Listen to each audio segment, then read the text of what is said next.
Professor Maloch, thank you very much for being with us tonight. It's very kind of you. Thank you.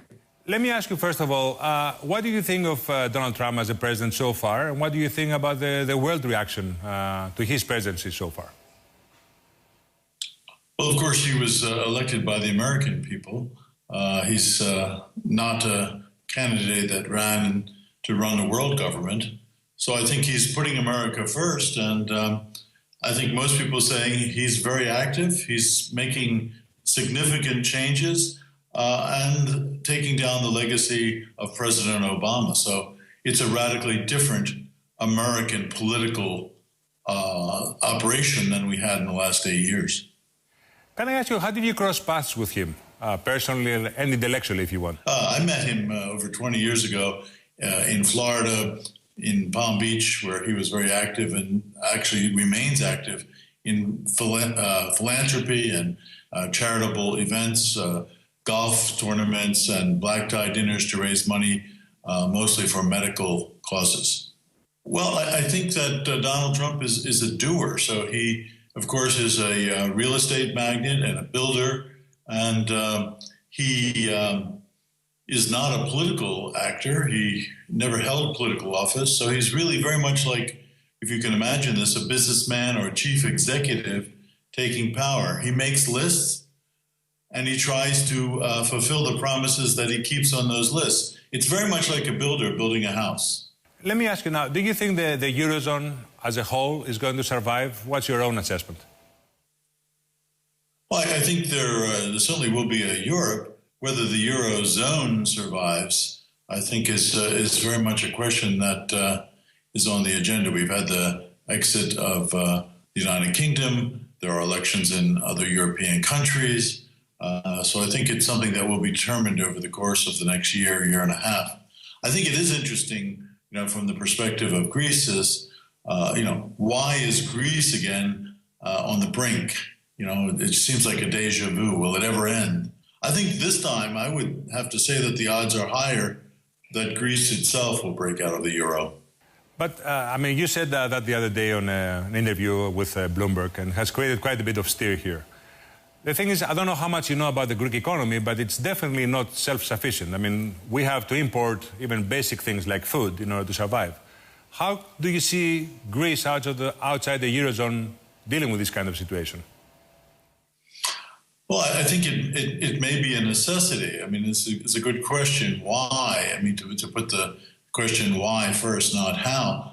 If the IMF will not participate in a new bailout that does not include substantial debt relief, and that's what they're saying, then that more or less ensures a collision course with Eurozone creditors. Now, we all know that primarily pressures Germany, which remains opposed to any such action. So I think this suggests that Greece might have to sever ties and do a Grexit and exit the euro.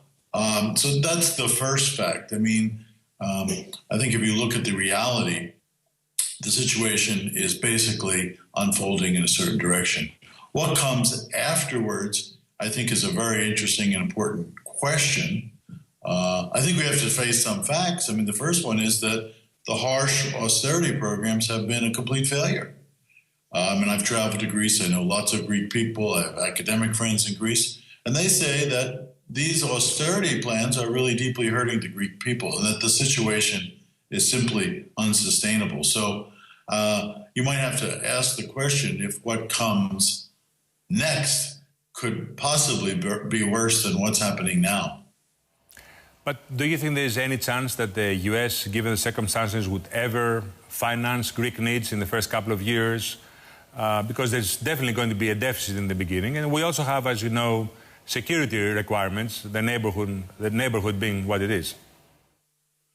Yeah, no, I think Greek-U.S. relations are strong, could become stronger. I know some Greek economists who have even gone to leading think tanks in the United States to discuss this topic and the question of dollarization.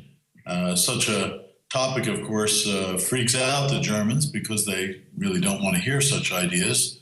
I think what Greece badly needs, if we were to think of it economically, and here I'm really putting on an economist hat, is supply-side reforms. It needs debt restructuring.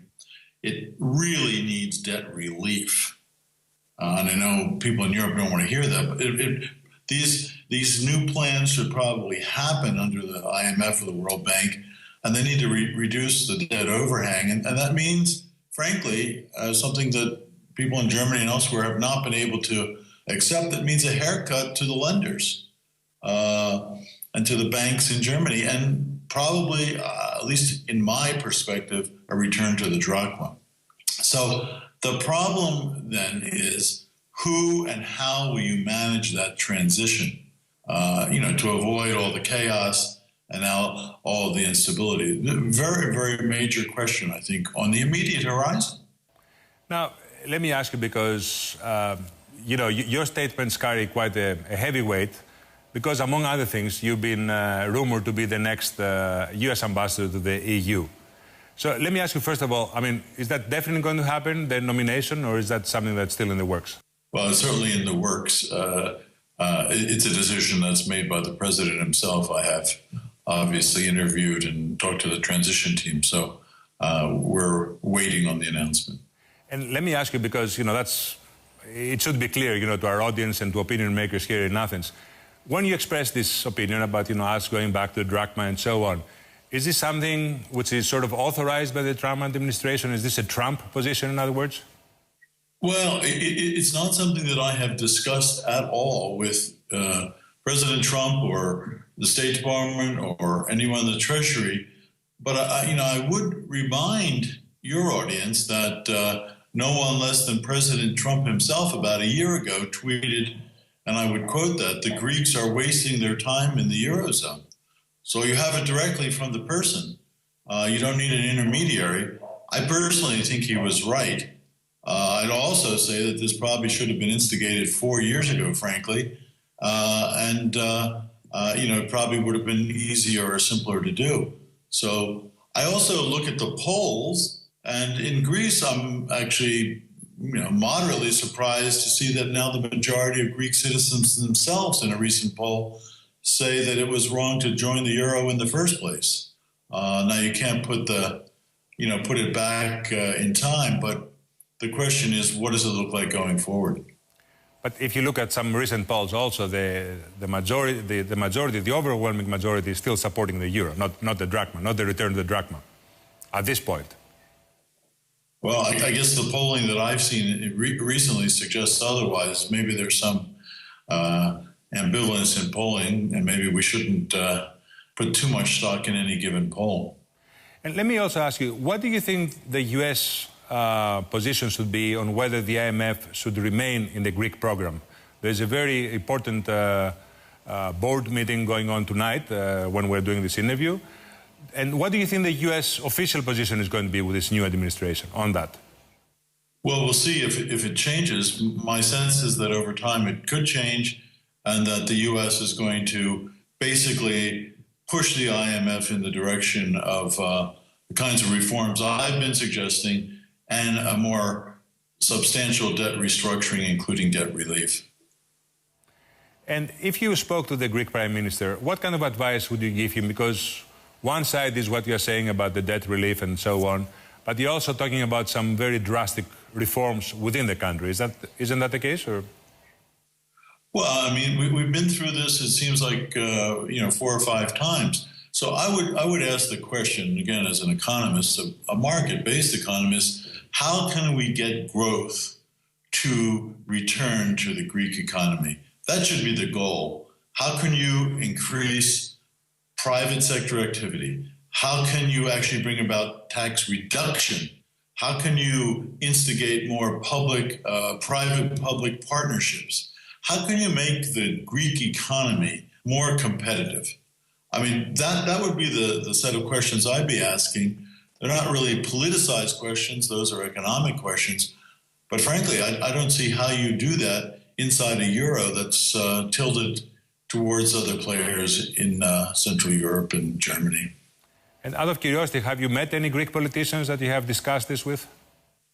I haven't met any Greek politicians. I have met any number of really fine Greek economists, both at Oxford and in the United States. Have you met Mr. Varoufakis by any chance? I've never met him, but I've certainly read stories about him. I'd love to meet him. Okay. And finally, let me ask you, there's been quite a bit of reaction to your potential nomination in Europe, as you know. Did you expect that, and how are you going to deal with it once you're nominated? Well, we're not trying to ruffle any feathers. We're simply stating that under the Trump administration, there will be some different attitudes towards multilateral institutions, and particularly to supranational organizations. So the relationship with the EU will certainly be different. Obviously, President Trump himself favored Brexit, so he's not suggesting that it's right or one size fits all. What we'd like to see is various countries in Europe make that democratic decision for themselves. And finally, where I started from, your prediction, your honest prediction about whether the Eurozone and the European Union as a project is going to survive the next decade. Oh, the next decade. Well, that is a very long-term prospect. My sense is that the euro is in a real problem zone. There'll be parity with the dollar, and there could potentially, given political situations around Europe, even be a euro collapse. As to the future of the European Union, I think that it will probably, there are 3 or 4 different voices, even within Brussels itself. It will probably take a different shape and form than it has presently. Professor, thank you very much. I really appreciate you being with us tonight. Thank you.